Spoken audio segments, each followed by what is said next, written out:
Yung rashes ng baby ko po, based on my observation and experience po, yung nagkakarash po sila kapag may wiwi. Puno na po yung diaper, tsaka napupo po at hindi agad nilinisan.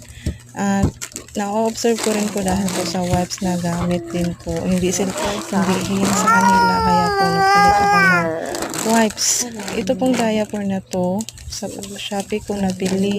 50 pesos na po ito lahat sa halagang 200 plus lang po. Hindi po talaga ako nag-change ng brand sa Shopee lang po talaga ako. Wala nung baby pa yung mga anak ko. Itong pang newborn ko, 9 months na siya ngayon. Ito lang talagang gamit nila.